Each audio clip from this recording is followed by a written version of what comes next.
Hello everyone, welcome back to our channel HR mocks. और आज के इस वीडियो में हम बात करेंगे अबाउट फरीदाबाद। ठीक है। आप सभी को पता है हमारी डिस्ट्रिक्ट वाइज हम चीज़ों को कवर कर रहे हैं, तो उसमें जो हमें आज डिस्ट्रिक्ट कवर करनी है वो फरीदाबाद है। And I will request you, अगर आप न्यू है चैनल पे, please make sure to subscribe it and also first class से देखना स्टार्ट कीजिए, ताकि आपको सारी चीज़ें एकदम क्रिस्टल क्लियर हो जाएँ। ठीक है, एकदम क्रिस्टल क्लियर सब कुछ। तो देखो, अगर हम बात करें सब डिवीज़न की, फरीदाबाद एंड बल्लभगढ़। ठीक है। जनरली क्वेश्चंस कोई नहीं पूछेगा आपसे कि मुझे बता दो फरीदाबाद की तहसील कितनी है, मुझे ये बता दो सब तहसील कितनी है। No one is going to ask you this type of question in exam. But फिर मैंने मेंशन क्यों किया है, क्वेश्चन ऐसे पूछ लेंगे कि तिगाव नाम का जिक्र है, मतलब आपसे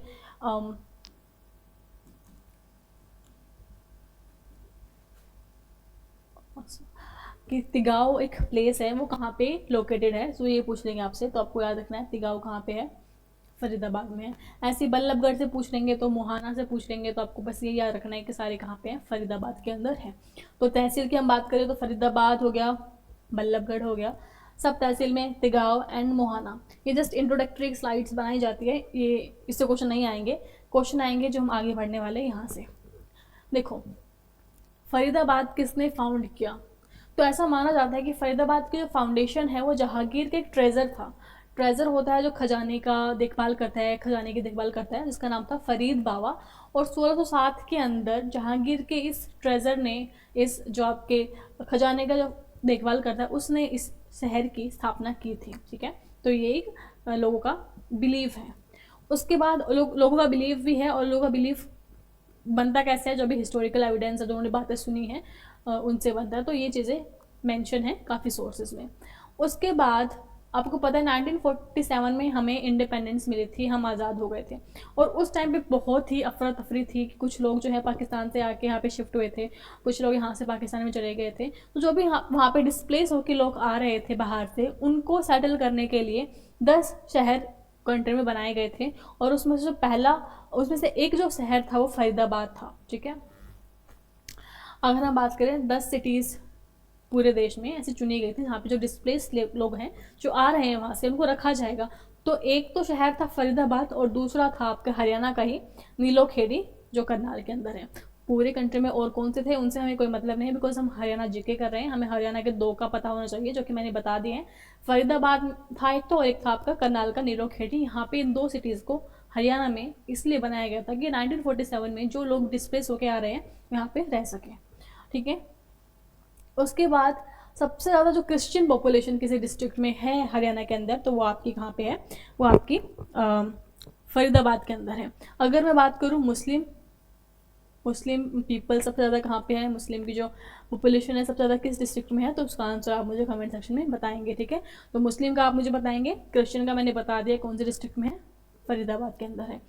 सबसे ज़्यादा अर्बन पॉपुलेशन भी यहीं पे रहती है। अगर आप एक बात देखते हैं, या फिर बहुत सारी रिपोर्ट्स रिलीज होती हैं, अगर आप वो रिपोर्ट्स पे एक बार नज़र डालेंगे, तो जो मेजर पोर्शन जीडीपी का हमारे स्टेट से जाता है वो 2 डिस्ट्रिक्ट से जाता है सिर्फ, एक फरीदाबाद से, एक गुड़गांव से। गुड़गांव में जो आपके आईटी इंडस्ट्रीज़ हैं, जो इन्फॉर्मेशन टेक्नोलॉजी हैं, वो ज़्यादा उनके आपके ज़्यादा इंडस्ट्रीज और ज़्यादा उनकी कंपनी देखने को मिलेंगी। फरीदाबाद में जो आपके जो रॉ मटेरियल्स वगैरह बनते हैं, जो ट्रैक्टर इंडस्ट्री हो गई है, या फिर जो भी मैन्युफैक्चरिंग यूनिट्स होती हैं, वो ज़्यादा आपकी फरीदाबाद में देखने को मिलती है। और पूरे हरियाणा का जितना परसेंट भी जीडीपी में जाता है, उसका 60% आपका फरीदाबाद से जाता है। ठीक है।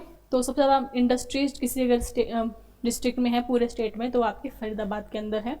और हाईएस्ट स्लम पॉपुलेशन भी यहीं पे रहती है। स्लम क्योंकि बहुत सारी इंडस्ट्रीज़ है, तो बहुत सारे दूसरे जो नियर बाय स्टेट्स हैं, बिहार से आ गए, यूपी से आ गए, लोग आके यहाँ पे काम काज ढूंढते हैं।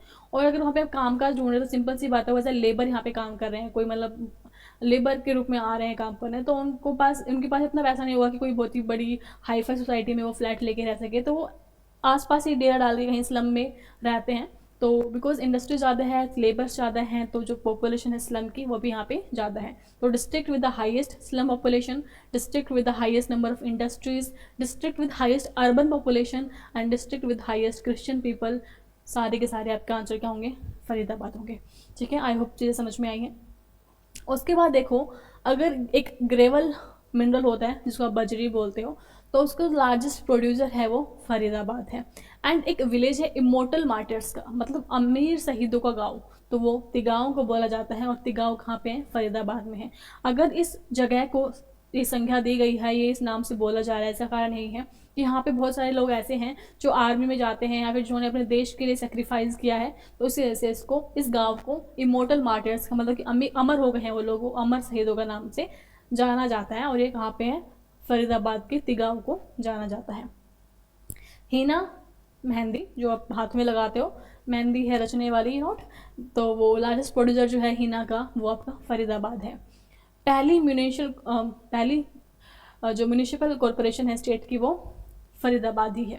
ठीक है, जैसे कि गांव में जो विलेज लेवल पे जो चीज़ें रेगुलेट करती है पंचायत करती है, अर्बन बॉडीज़ में आपकी म्यूनिसिपल बॉडीज़ होती हैं, तो वो म्यूनिसिपल बॉडीज़ ही यहाँ पे रेगुलेट करती हैं। और तो स्टेट की पहले यही है, तो सिंपल सी बात है, ओल्डेस्ट भी होगी। तो क्वेश्चन अगर ये आ जाए कि oldest municipal corporation of Haryana, तो वो भी फरीदाबाद ही आएगी।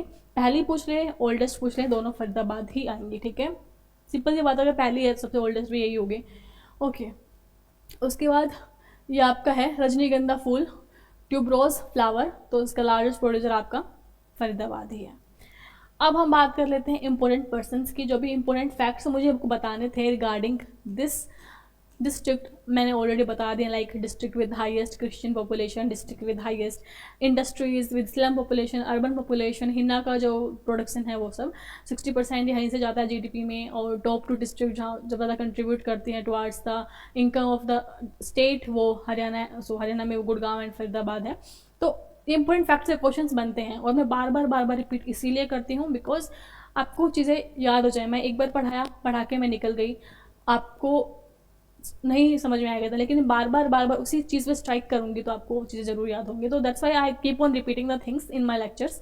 सो ये चीज़ है, ठीक है। So I hope you will not mind. उसके बाद हम बात करते हैं इंपॉर्टेंट पर्सनस की। इसरा दास जी, ठीक है, ये क्या थे? एक फेमस राइटर थे 14th सेंचुरी के। इनकी फेमस बुक्स हम देख लेते हैं, लाइक अगंध पाइजा, ठीक है, भारत विलाप और सत्यवती कथा। तो ये नहीं कुछ फेमस बुक्स हैं। तो भारत विलाप पूछ लेंगे। भारत विलाप इसरा दास जी ने लिखी है, उनकी ये लेखनी है, उनकी एक कहानी है, उनकी पुस्तक है। कहाँ से उनका ताल्लुक है, कौन से डिस्ट्रिक्ट से? तो आपको याद रखना है फरीदाबाद से। ठीक है, तो ये उनकी बुक है 3, अंगद पैजा, भारत विलाप एंड सत्यवती कथा। सूरदास जिनका जन्म सिही में हुआ था, and this is very very important, तो ये आपको याद रखना है। ठीक है, इनकी एक बुक थी सूर सागर, जो कि बहुत फेमस है, जिसपे एसएससी में क्वेश्चन आए हुए हैं। तो आपको याद रखना है सूरदास जी का जन्म सिही में हुआ था, और कब हुआ था? 1478 में हुआ था। और सिही कहाँ पे है? फरीदाबाद के अंदर है। कौन सी इनकी बुक थी? सूर सागर इनकी बुक है, जो कि बहुत फेमस है। बहुत ज़्यादा क्वेश्चंस इस बुक पे बनते हैं, एंशियंट बुक्स के नाम पे एसएससी सेंट्रल एग्जाम से बहुत बार पूछी गई है, तो आपको याद रखना है। ठीक है, सूर सागर उस बुक का नाम है, सूर SUR, सूर सागर। ठीक है, गोपाल सिंह जी ये फाउंडर हैं जाट स्टेट, और इनका जन्म हुआ था सिही के अंदर। ठीक है, नॉट दैट इंपॉर्टेंट, लेकिन सूरदास जी वाली बात आपको जरूर याद रखनी है। इसरादास वाली बात भी आपको याद रखनी है, बट सूरदास वाली जी बहुत इंपॉर्टेंट है। ठीक है, उसके बाद आता है कुछ हम इंपॉर्टेंट एजुकेशनल इंस्टीट्यूट्स एंड जो दूसरे इंडस्ट्रीज या फिर इंस्टीट्यूट्स हैं उनको एक बार देख लेते हैं। Haryana state sports complex stadium establish हुआ था फरीदाबाद में। ठीक है, और इसी को, हाँ, और एक और स्टेडियम है जो कि है नाहर सिंह स्टेडियम। ठीक है, जो कि 1981 में इस्टेब्लिश हुआ था। तो नाहर सिंह स्टेडियम काफ़ी इंपॉर्टेंट है। इसका दूसरा नाम है, इसको मयूर स्टेडियम के नाम से भी जाना जाता है। तो क्वेश्चन ऐसे पूछ लेंगे, नाहर सिंह स्टेडियम जो कि फरीदाबाद के अंदर है, 1981 में इस्टेब्लिश हुआ था, उसको किस और नाम से जाना जाता है? तो इसका आंसर होगा मयूर स्टेडियम के नाम से जाना जाता है। ठीक है, तो इसके बारे में कुछ बातें और भी हैं जो इंपॉर्टेंट है, हम देख लेते हैं नेक्स्ट स्लाइड में। This is the first international ODI cricket, जो पहला इंटरनेशनल वनडे इंटरनेशनल क्रिकेट आपका मैच हुआ था इंडिया और वेस्ट इंडीज़ के बीच में। वो वेस्ट इंडिया नहीं, वेस्ट इंडीज़ आएगा यहाँ पे, वेस्ट इंडीज़ के बीच में, वो 19 जनवरी 1988 को इसी स्टेडियम में हुआ था। कौन सा स्टेडियम? नाहर सिंह स्टेडियम, जिसको हम मयूर स्टेडियम के नाम से भी जानते हैं। और लास्ट जो मैच हुआ था इस स्टेडियम में वो 2006 में हुआ था, और वो इंडिया और इंग्लैंड के बीच में हुआ था। और अभी इस स्टेडियम में कंस्ट्रक्ट किया जा रहा है, जो आपका ऑस्ट्रेलिया का मेलबर्न में जो स्टेडियम है उसकी तर्ज पे ही, उसके आर्किटेक्चर का यूज़ करके, उसके इंफ्रास्ट्रक्चर का यूज़ करके, उससे इंस्पिरेशन लेके उसी की तर्ज पे यहाँ पे इस स्टेडियम को फिर से मॉडिफाई और रिनोवेट किया जा रहा है। ठीक है, तो ये आपको याद रखना है कि नाहर सिंह स्टेडियम, जिसको मयूर सिंह स्टेडियम के नाम से भी जानते हैं, first international one day international cricket match यहाँ पे हुआ था। किन दो टीमों के बीच में हुआ था, कब हुआ था, लास्ट कब हुआ था, सारी बात आपको याद रखनी है। ओके, नेक्स्ट देखो, national research centre for integrated pest management institute. Pest management आपको पता है ना, जो कीटनाशक होते हैं, जो आप जो खेती बाड़ी करते हैं उनको पता होगा, फसलों में पेस्ट कंट्रोल के लिए स्प्रे वगैरह भी किया जाता है। उसका एक्सेस नहीं करना चाहिए क्योंकि उससे फिर आप जो हेल्थ इश्यूज हो सकते हैं, बट और अगर आप यूज़ कर रहे हो तो डाइल्यूट अमाउंट पे करना चाहिए और बहुत ही सेफ्टी मेजर्स खत करना चाहिए। तो उसी के रिगार्डिंग एक रिसर्च सेंटर इस्टेब्लिश किया गया है कि हम पेस्ट को कंट्रोल कैसे कर सकते हैं, क्या जो केमिकल्स हम यूज़ करते हैं उनको मारने के लिए उसको हम मिनिमाइज़ कर सकते हैं, कोई दूसरा अल्टरनेटिव है क्या उस चीज़ का। क्योंकि पेस्ट जो हम स्प्रे वगैरह यूज़ करते हैं उसमें केमिकल्स होते हैं, और केमिकल जो हम यूज़ करते हैं तो फसलों के ऊपर जाते हैं और फसलें अल्टीमेटली हम उसको कंज्यूम करते हैं, और इसी वजह से जो डिजीज़ हैं, जो भी बीमारियां हैं वो हमें हो जाती हैं, तो उस चीज़ को हमें कंट्रोल करना है। ठीक है, तो उसी के रिगार्डिंग एक रिसर्च सेंटर यहाँ पे है, 1988 में इसको खोला गया था, ओपन किया गया था। ठीक है, नेशनल इंस्टीट्यूट ऑफ टेक्नोलॉजी भी है यहाँ पे, ठीक है, NIT भी यहाँ पे है। मानव रचना यूनिवर्सिटी है, पूछ सकते हैं मानव रचना यूनिवर्सिटी कहाँ पे है, फरीदाबाद के अंदर है, याद रखना आपको। उसके बाद अरावली गोल्फ कोर्स आर्किटेक्ट जो है वो फरीदाबाद के अंदर है, और इसके आर्किटेक्ट थे आपके के स्टेफन, जो कि USA से थे। तो एक अरावली गोल्फ कोर्स है आपकी फरीदाबाद में, इसके आर्किटेक्ट जो थे के स्टेफन थे, और ये USA के अंदर, USA से बिलोंग करते थे। ठीक है, USA में रहते थे basically. Faridabad municipal corporation establish हुई थी 1993 में। ओके, तो फर्स्ट थी और ओल्डेस्ट अगर हम बात करें स्टेट की तो फरीदाबाद म्यूनिसिपल कॉर्पोरेशन ही है। 1993 में ये इस्टेब्लिश हुई थी, बिकॉज जो कंसेप्ट है म्यूनिसिपलिटी का वो भी 1993 में ही आता है। ऑलराइट, उसके बाद आता है petroleum research and development centre, तो ये भी आपका फरीदाबाद के अंदर ही है। तो फरीदाबाद में 2 रिसर्च सेंटर्स पढ़े हैं, एक तो पढ़ा है कौन सा, पेट्रोलियम वाला, एक हमने पढ़ा है कौन सा, पेस्ट वाला। ऐसे डिफरेंट डिफरेंट हम इंस्टीट्यूट्स पढ़ रहे हैं। फॉर एग्जांपल हमने एक डिस्ट्रिक्ट में पढ़ा था हॉर्टिकल्चर का एक्सीलेंस सेंटर, एक में हमने कैंसर का सेंटर पढ़ा था, कार्डियोलॉजिकल पढ़ा था, कैंसर का और कार्डियोलॉजिकल हमने तज्जर में पढ़े थे। तो ऐसे आपको कन्फ्यूजन हो सकती है, तो वो कन्फ्यूजन मैं होने नहीं दूंगी। एट द एंड जब हमारी सारे डिस्ट्रिक्ट कंप्लीट हो जाएंगे, उसके बाद मैं थोड़ी सी 5-6 क्लासेस लाऊंगी, जिसमें एक मैं एक्सक्लूसिवली आपको थर्मल पावर प्लांट्स के बारे में बताऊंगी सारा, कि कौन सा कहाँ पे है। क्योंकि एक साथ अगर आपको टेबल की फॉर्म में चीज़ें मिल जाएंगी ना, तो वो आपके लिए ईजी रहेगा उसको रिकॉल करना, और रिवाइज करेंगे आप एट द एंड जब, तो भी वो चीज़ ईजी रहेगी आपके लिए। ऐसे ही हम एक यूनिवर्सिटी से कर लेंगे, एक हम वाइल्ड लाइफ सेंचुरी से कर लेंगे। ओके, जो भी इंपॉर्टेंट टेम्पल्स है वो एक बार कर लेंगे। तो ऐसे हम चीज़ों को कैरी आउट करेंगे टॉपिक वाइज भी, अभी हम डिस्ट्रिक्ट वाइज कर रहे हैं, तो वो आपके लिए बहुत हेल्पफुल रहेगा। तो मेक श्योर आप सारी क्लासेस को अटेंड करें। Okay, and also tell me your view points about this classes in the comment section. Okay, तो यहाँ पे चीज़ें हो गई हैं। उसके बाद कुछ हम इंडस्ट्रीज भी देख लेते हैं। तो एक है राजदूत मोटरसाइकिल, ठीक है, एस्कॉर्ट ट्रैक्टर्स, जो कि 1960 में इस्टेब्लिश किए थे हरिनंदा एंड यूडी नंदा के द्वारा इनको इस्टेब्लिश कराया गया था।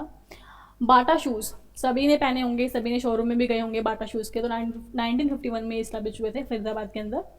और लखनी शूज़ एंड स्लीपर्स भी 1966 में by KC Lakhani.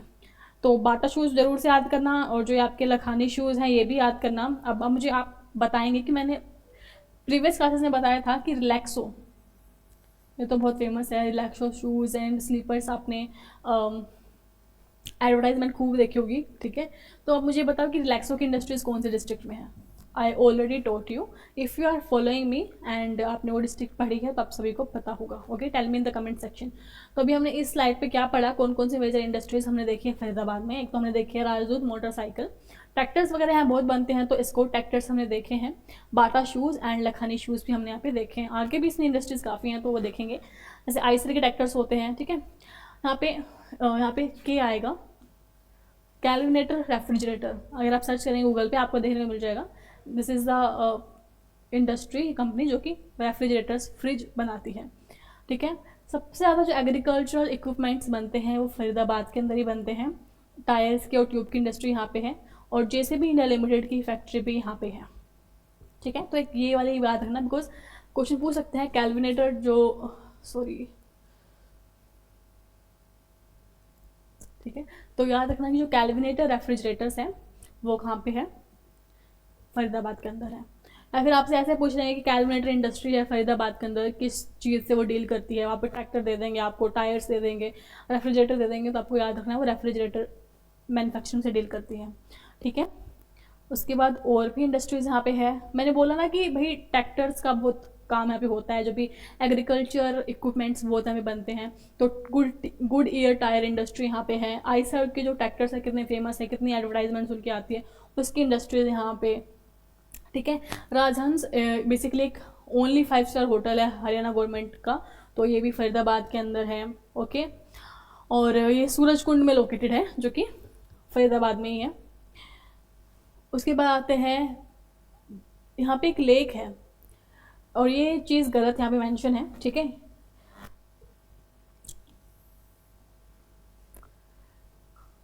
Bloody lake के नाम से किसी भी लेक को नहीं जाना जाता है, ये गलत है। उसके बाद आता है बल्लभगढ़। तो बल्लभगढ़ आपने कृष्ण लीला सभी ने देखी होगी। तो कृष्ण जी के बड़े भाई होते थे जिनका नाम बलराम हुआ करता था। तो ऐसा माना गया है कि जो फरीदाबाद का जो बल्लभगढ़ है, वहाँ पे जन्म हुआ था बलराम जी का। तो birth place of Lord Balram is Ballabhgarh, okay. और बिकॉज ऑफ हिज नेम अभी इस जगह का नाम बल्लभगढ़ से चेंज करके बलरामगढ़ रख दिया गया है, ओके। और आपसे कोई पूछे बलराम जी का फोर्ट कहाँ पे है, और मैंने ना पढ़ाया हुआ होता, तो आपने ये तो पढ़ा है ना कि मैम ने ये पढ़ाया था कि बलरामगढ़ के नाम से बल्लभगढ़ का नाम चेंज कर दिया, फिर क्यों किया, तो मैम ने कहानी बताई थी कि बलराम जी का जन्म यहाँ पे हुआ था। तो अगर आपको चीज़ पता भी नहीं है तो आप इस स्टोरी का या फिर इस रेफरेंस का यूज़ करके वहाँ पे आंसर टिक कर सकते थे कि वो आंसर बल्लभगढ़ आएगा, या फिर बलरामगढ़ जो भी मैंशन हो, फरीदाबाद जो भी मैंशन हो, वहाँ पे आपको टिक करना था, ओके। उसके बाद राजा नाहर सिंह फोर्ट है यहाँ पे एक, ये भी बल्लभगढ़ के अंदर है।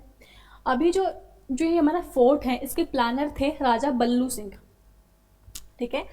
तो राजा बल्लू सिंह जी थे, बल्लू सिंह जी थे, ठीक है। और इनके बेटे थे किशन सिंह। इनके बेटे थे कौन? किशन सिंह। तो जो इस फोर्ट की प्लानिंग की थी, जो इसका स्टार्टिंग की थी, जो इसका इनोग्रेशन टाइप किया था, वो बल्लू सिंह जी ने किया था, ठीक है। लेकिन फिर इनकी डेथ हो जाती है। आफ्टर दैट जो कंप्लीशन कराते हैं वो इनके बेटे हैं, जो कि किशन सिंह जी, वो कराते हैं। तो क्वेश्चन पूछ लेते हैं, तो दोनों नाम हो कि राजा जो आपका नाहर सिंह फोर्ट है वो किसने बनवाया था, तो बल्लू सिंह जी ऑप्शन में है तो आप उसको टिक करेंगे, किशन सिंह जी ऑप्शन में था, उसको टिक करेंगे, ठीक है। अगर दोनों ही ऑप्शन में है तो आप बल्लू सिंह जी को टिक करेंगे, इनको स्टार्टिंग से होने की थी, राइट। तो ये आपका यहाँ पे हो जाएगा। उसके बाद भरतपुर का फोर्ट किसने देखा है, तो जिसने भी देखा होगा और जिन्होंने ये नाहर सिंह फोर्ट देखा होगा तो उनको समझ में आएगा कि दोनों बहुत ही सिमिलर हैं, बिकॉज भरतपुर फोर्ट की इमिटेशन और नकल करके ही इस फोर्ट को वहीं से इंस्पिरेशन लेके इंफ्रास्ट्रक्चर की और जो भी डिज़ाइन है, आर्किटेक्चर है, उसका ये फोर्ट बनाया गया था, ओके। और इस फोर्ट में 2 गेट हैं। नोट दैट इंपॉर्टेंट, कितने गेट है ये इंपॉर्टेंट नहीं है, बस याद रखना कि आपसे पूछ ले कि नाहरगढ़ फोर्ट किसके आर्किटेक्चर पे बेस है, तो भरतपुर फोर्ट के आर्किटेक्चर पे बेस है, ओके। अब वो जो गेट थे उनके नाम भी लिख रखे हैं। गेट का नाम बल्लू गेट है, बल्लू गेट है एक का नाम, और एक का नाम है Ajit Singh gate, okay. Suraj Kund lake है, ये तो आप सभी इजीली बता सकते हो, फरीदाबाद में सूरज कुंड का जो मेला भी लगता है, तो सूरज कुंड लेक है यहाँ पे। और इसको सूरजपाल तोमर ने 11वीं सेंचुरी बताया था। पिछली स्लाइड में जो चीज़ मेंशन थी ना कि सूरज कुंड लेक को ही ब्लडी लेक के नाम से जाना जाता है, वो गलत है। काफ़ी सारे रिसोर्सेज में लिखा हुआ है, बट फिर मैंने उसको क्रॉस वेरीफाई किया तो वो चीज़ गलत थी। ऐसा कोई भी ऑफिशियल चीज़ नहीं थी, तो वो नहीं आ सकता एग्जाम में, तो उसको मैंने यहाँ पे क्रॉस करा दिया था, ओके। उसके बाद सूरजकुंड फेयर, आपको पता है सूरजकुंड का मेला लगता है, बहुत फेमस लगता है, और बहुत दूर दूर से लोग इसमें आते हैं, इसमें घूमने आते हैं। यहाँ पे अभी भी बहुत फेमस है, यूट्यूबर ब्लॉगर्स वगैरह इसको कैप्चर करते हैं, ब्लॉग बनाते हैं, सब चीज़ें। तो उसके बारे में हम बात करते हैं। पहली बार जो फेयर लगा था वो 1987 में लगा था। और यहाँ पे ना हर बार अभी क्या होता है कि हम एक नेशन के साथ पार्टनरशिप करते हैं, या फिर उसको मतलब उसके ही रिगार्डिंग चीज़ें होती है। फॉर एग्जांपल 2000, मैं एग्जांपल दे रही हूँ सिर्फ, 2025 सूरजकुंड फेयर, ठीक है। तो इस बार का जो थीम कंट्री होगा वो सपोज कर लो नाइजीरिया है, तो इसमें नाइजीरिया के बहुत सारे लोग यहाँ पे आएंगे, आपको नाइजीरियन लोग बहुत मिल जाएंगे, वहाँ पे उनका कल्चर देखने को मिल जाएगा, उनके जो फेमस जो भी चीज़ें होंगी वो देखने को मिल जाएंगी। ऐसे एक थीम स्टेट भी होता है, फॉर एग्जाम्पल वो थीम स्टेट हम मान लेते हैं इस बार असम था, ठीक है, तो असम का जो भी कल्चर होगा वो शोकेस वहाँ पे होगा। तो ऐसे ही हर बार क्या होता है, एक थीम स्टेट और एक थीम कंट्री वहाँ पे होती है, और जिस ईयर में जो थीम स्टेट और थीम कंट्री हम सेलेक्ट करते हैं उसी का ही कल्चर हमको मेजरली उस फेयर में उस टाइम पे देखने को मिलता है। ओके, तो पहली बार जो सूरजकुंड फेयर लगा था वो 1997 के अंदर लगा था।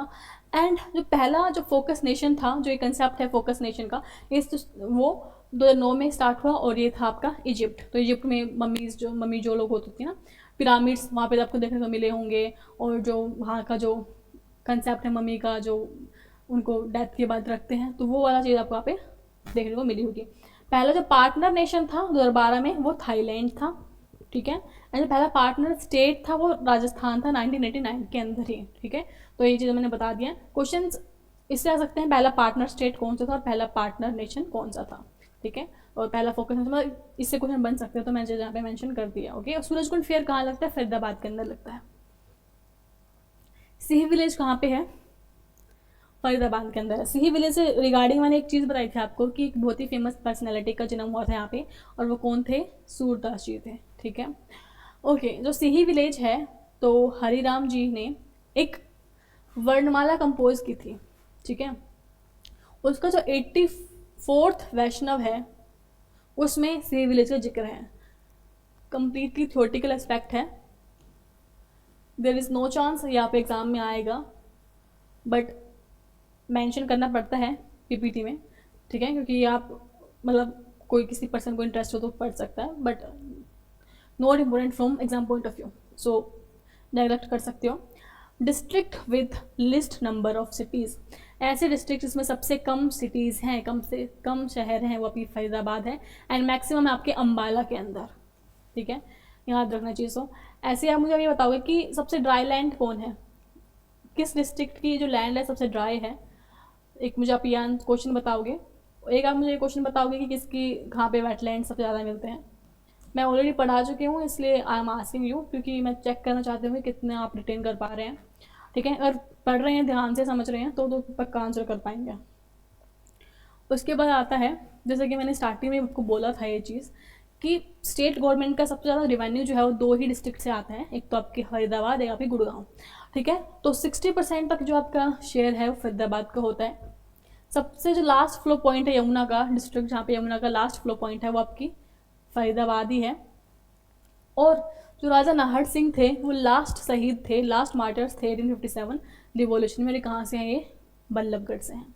आप मुझे ये बताएंगे जो फर्स्ट पर्सन था जो कि हैंग हुआ था इन द 1857 रिवोल्ट, वो कहाँ से बिलोंग करते हैं, उनका नाम मुझे बताएंगे। ऑलरेडी मैं पढ़ा चुकी हूँ भाई, तो मैं एक्सपेक्ट कर रही हूँ आप मुझे आंसर देंगे, ठीक है, और जो भी क्वेश्चन मैं पूछ रही हूँ ना वो आपको जरूर से आंसर देने हैं। तो ये चीज़ मैं ऑलरेडी बता चुकी हूँ। Oldest municipal corporation, first municipal corporation 1993 में, कौन सी, फरीदाबाद, ठीक है। First district in the production of tractors, ऐसे ट्रैक्टर्स हो गए, स्कोर ट्रैक्टर्स हो गए, एग्रीकल्चर जो भी इक्विपमेंट्स होते हैं वो फरीदाबाद में बनते हैं, हमने इंडस्ट्रीज भी देखी हैं इसकी। पहला इन्वायरमेंटल कोर्ट कहाँ पे बना था, फरीदाबाद में। मुझे बताएंगे फर्स्ट मोबाइल कोर्ट कहाँ पे इस्टेब्लिश हुआ था, कौन सी डिस्ट्रिक्ट के अंदर, already taught I taught you already, so आप मुझे बताएंगे ये। और सबसे ज़्यादा फीमेल पॉपुलेशन जहाँ पे है वो भी फरीदाबाद है, district with the highest female population is Faridabad, district with highest Christian population is Faridabad, ठीक है। इंडस्ट्री सबसे ज़्यादा फरीदाबाद के अंदर है। तो कुछ इंपॉर्टेंट फैक्ट्स हैं ये आपको याद रखने होंगे। Tom of Jahangir is located in Gopi colony, Faridabad के अंदर है। फरीदाबाद शहर का निर्माण ऐसा माना जाता है कि जहांगीर के जो खजाने की देखभाल करते थे बाबा फरीद, उन्होंने बनवाया था, ठीक है। तो उन्होंने ही भाई टॉम वगैरह बनवाई होगी, लेकिन जो एक्चुअल टॉम है वो इंडिया में है ही नहीं जहांगीर की, वो लाहौर के अंदर है, ठीक है। तो ये ऐसे ही उन्होंने अपनी मान्यता, अपनी आस्था के लिए बनवा दी होंगी छोटी मोटी, but this is not the actual Tom of Jahangir. Okay, सबसे ज़्यादा डिस्ट्रिक्ट भी इसी इंडस्ट्री में, सबसे ज़्यादा इंडस्ट्रीज़ भी इसी डिस्ट्रिक्ट के अंदर है, ठीक है। अनंगपुर डैम जो है, जो अनंगपुर बांध है बेसिकली, वो फरीदाबाद में है, यमुना नदी पे। और जो राजा नाहर सिंह जी हैं वो किस क्लैन से, मतलब किस वंश से संबंधित रखते थे, किस वंश से वो संबंधित थे, तो यहाँ पे देखो वो तिमाटिया वंश से संबंधित थे। ओके, 1858 में, जनवरी 1858 में इनको फांसी की सजा दी गई, and this is important. District with shortest length of roads, ऐसे डिस्ट्रिक्ट जहाँ पे रोड्स की जो लेंथ है बहुत छोटी है, बहुत कम रोड्स हैं, वो है आपका फरीदाबाद। एंड यहाँ पे मैंने लेंथ भी मेंशन की है, वो आपकी लेंथ कितनी है, 522 kilometre. Okay. And Paralympic building state की पहली, वो भी फरीदाबाद के अंदर ही है। एक क्वेश्चन और आपसे हमें पूछना चाहूँगी, दैट इज़ किस डिस्ट्रिक्ट के अंदर कोई भी रेलवे लाइन नहीं है? हरियाणा का ऐसा कौन सा डिस्ट्रिक्ट है जहाँ पे कोई भी रेलवे लाइन नहीं है? तो मुझे आप कमेंट में बताएंगे इसका आंसर भी। और ये मैं जो क्वेश्चन पूछती हूँ इससे आपको रिकॉल करने में ईजी रहेगा चीज़ों को, तो आप इसको ज़रूर आंसर कीजिएगा। ओके, सो नेक्स्ट देख लेते हैं, आर्टिफिशियल लिम्ब मैन्युफैक्चरिंग सेंटर। आप सभी ने देखा होगा भाई, कुछ लोगों के साथ कुछ दुर्घटनाएं हो जाती हैं, उनके पैर टूट जाते हैं, हाथ टूट जाते हैं, तो आर्टिफिशियल पैर या फिर हाथ वो लगवा लेते हैं। जो आर्टिफिशियल लिम्ब मैन्युफैक्चरिंग का एक यूनिट है जो कि तिगांव में फरीदाबाद में है। ओके, यहाँ पे नेशनल पावर ट्रेनिंग इंस्टीट्यूट भी है फरीदाबाद के अंदर। और बोन कार्विंग के लिए फरीदाबाद फेमस है, जो बोन में कार्विंग्स होती हैं उसके लिए फरीदाबाद फेमस है, जो नक्काशी होती है बोन से उसके लिए फेमस है। Sarai Khwaja declared as deep forest by green tribunal, note important. ठीक है, जो हम स्लाइड्स बनाते हैं पीपीटी, तो चैट जीपीटी का उसमें कुछ यूज़ करते हैं तो वो कुछ एडिशनल फैक्ट्स भी इंक्लूड कर देता है, तो this is not important. Okay, famous district for basket marketing, basket marketing के लिए फेमस डिस्ट्रिक्ट है कौन? फरीदाबाद। ओके, तो भाई फरीदाबाद के बारे में जितनी भी इंपॉर्टेंट चीज़ें थी ना मैं पढ़ा चुकी हूँ सारे की इंपॉर्टेंट फैक्ट्स, जैसे कि क्रिश्चियन लोग बहुत ज़्यादा रहते हैं, इंडस्ट्री वाइज बहुत ही प्रोग्रेसिव डिस्ट्रिक्ट है, फीमेल पॉपुलेशन सबसे ज़्यादा है यहाँ पे। ठीक है, जहांगीर जी के खजाने वाले जो मेंटेनेंस करते थे उन्होंने इसको बनाया था। Every important fact, every important industry, every important thing that can be asked in exam मैंने ऑलरेडी डिस्कस कर दी है। आई होप आपको समझ में आया होगा। If yes, please do like, comment, share and tell me your views in the comment section and I will see in the next class. Till then पढ़ते रहो। पीपीटी चाहिए क्लासेस की तो टेलीग्राम चैनल को फॉलो कर लो, वहाँ पे मैं अपलोड करवा दूंगी। I will tell the team कि वो अपलोड कर दें। And till then take care, bye bye, I will see you in the next class. अच्छे से पढ़ो और एग्ज़ाम अभी आपकी आने वाली है। Thank you.